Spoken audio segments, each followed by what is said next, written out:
Здравствуйте, дорогие зрители и подписчики канала Дело мастера боится. Сегодня на нашем канале я расскажу о том, как я солю и сушу рыбу. В частности, был на рыбалке до запрета, поймал тарань. В общей сложности я выезжал 3 раза, поймал около 8 килограмм. Потом сразу после приезда засолил ее. Для засолки используется обычная соль крупного помола. Крупный помол лучше тем, что он дает хороший засол. Выходит лишняя влага из рыбы, поэтому я солю только крупной солью. Берется кастрюля необходимого размера, укладывается слоями тарань или другая рыба, какая нравится. Но таранька больше всего подходит для засолки, так как она жирненькая и после высыхания остается много рыбьего жира, который впитывается в мясо и становится она очень сочной и вкусной к пиву. Укладывается, я ложу боком, некоторые советуют укладывать или животиками вверх, или спинкой. Но я по собственному опыту понял, что мне удобнее ложить ее на бок. Слоями укладываем рыбу одним слоем и просыпаем солью. В среднем на 1 килограмм рыбы уходит около 200 грамм соли, в зависимости от плотности укладки рыбы и от того, насколько соленую рыбу мы хотим получить. Я ложу ее в холодильник, использую кастрюлю эмалированную, можно брать нержавейки, но ни в коем случае нельзя брать алюминиевую или обычную металлическую, потому что соль даст ржавчину, металл окислится. А если, допустим, алюминиевая, то будет окисло алюминия, и это все потом пойдет в наш желудок, а это очень вредно. Значит, я сюда укладываю слоями рыбу, просаливаю, и после того, как уже у меня набивается полная кастрюлька, сверху ложу мед. Это у меня пластмассовый кружок, или можно использовать деревянный, вырезанный из фанеры. Укладывается на слой рыбы и придавливается сверху грузом.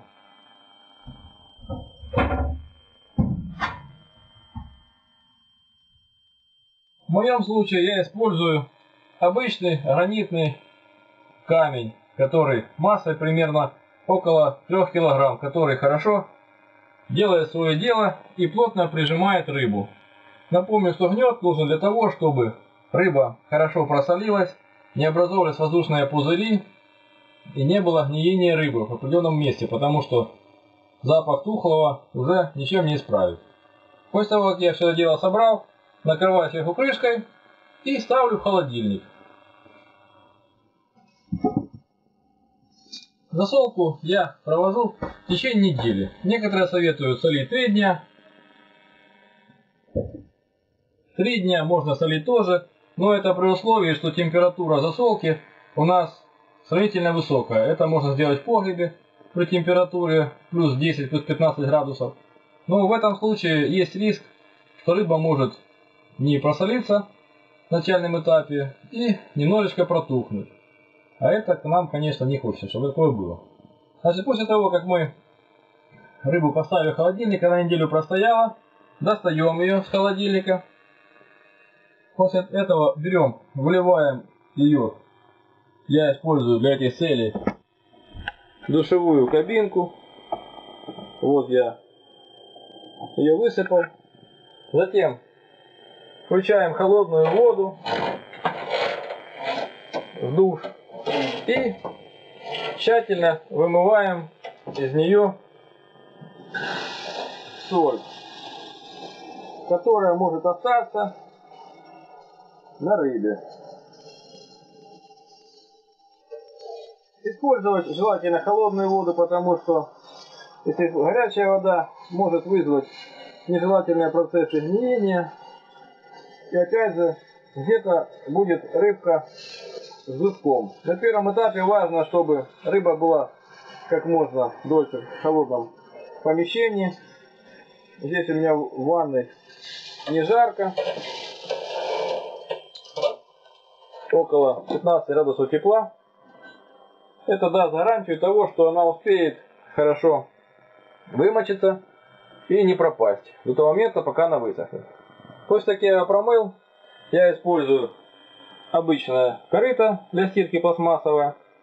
Укладываю рыбу в это корыто и также заливаю ее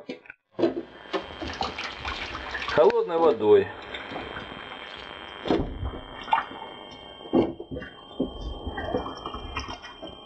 Все тонкости я показывать не буду, но смысл такой.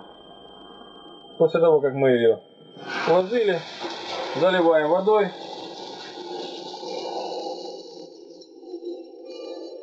До того момента, пока вода холодная полностью не покроет рыбу.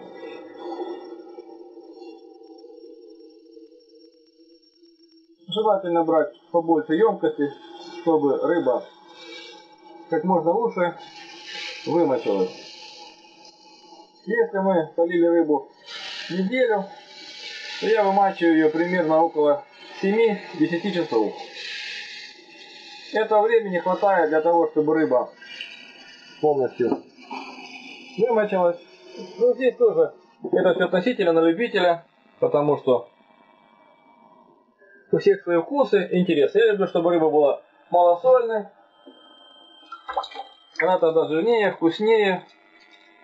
И мне это больше нравится. Желательно, чтобы она в конце своего вымачивания поднималась, всплывала на поверхность. За этот период я около 3 раз меняю воду, потому что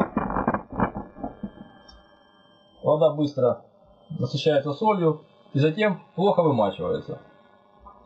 Вот, наша рыба прошло 7 часов, рыба вымочилась. Можно попробовать качество вымачивания, оторвав верхний плавник у рыбы и попробовал на вкус.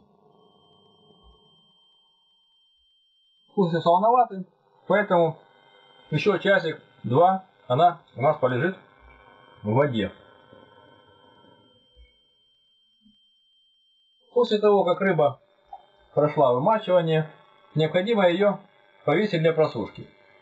Раньше я использовал канаты для этого, веревки, всевозможные капроновые. Это приемлемо, если рыба небольшая, в частности бычки хорошо сушатся на веревке и не очень кропотливо подвешивают. Также небольшая тарань и прочее.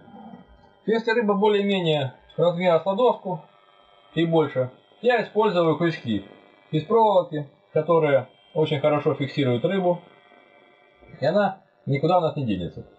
Для этого берется обычная проволока, желательно, чтобы она была нержавеющей, так как соль может вызвать коррозию, и это будет неприятно сказываться на рыбе.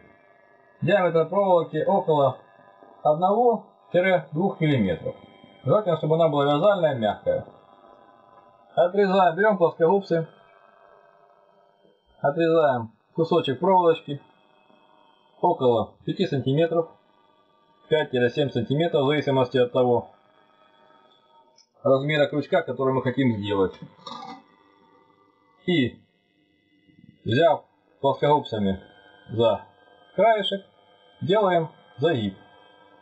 Вот, загнули в одну сторону. И теперь, взяв с другой стороны плоскогубцами, проводим загиб в другую сторону. Вот у нас получился такой крючок, которым теперь можно подвешивать рыбу. Здесь также возникает вопрос о том, как правильно подвешивать рыбу, головой вниз или хвостом. Я использую для подвешивания эти крючки и советую всем подвешивать рыбу за хвост, так как рыба тогда не будет иметь привкус желчи, не будет горькой и хорошо просохнет быстро, так как лишняя влага легко выйдет из головы. Есть вариант, кто хочет рыбу пожирнее, сначала подвешивать рыбу за хвост, в течение суток она повисит в таком положении, И затем, после того, как это произошло, повешивается рыба за голову. И так уже висит она до окончания засушки. Здесь также делается возле хвоста дырочка. Проволока покалывается легко, где-то на расстоянии 1,5-2 см от плавника. В таком положении. И теперь можно вывесить ее на веревку, на канат, желательно подальше от котов. В помещении можно хорошо проветриваем, на улице. Главное, чтобы не было прямых солнечных лучей, так как солнечные лучи вызывают окисление жиров, и в дальнейшем животик рыбки может покрыться коричневым налетом, ржавым. Испортить ее вкус, будет привкус такой горьковатый. Но есть любители, которые любят и это. В принципе, это все на любителя. Кто как хочет, так и солит. Ну вот, в принципе, и все. Через неделю такой засушки рыба будет готова к употреблению. Здесь также на любителя. Кто любит посолонее, кто меньше умачивает. Кто любит, чтобы она была посуше, дольше сушит. После того, как рыба становится до кондиции, мы ее хорошенечко достаем с сушки, обматываем газетой и ложим в пакет. Этот пакет помещается в морозильную камеру. При температуре минус 18 градусов она может храниться до года. И перед употреблением просто достается из морозильной камеры и можно употреблять, она будет как свежая после разморозки. Вот так я провожу засолку и сушку рыбы. Кому понравилось, ставьте лайки, подписывайтесь на наш канал. Всем пока!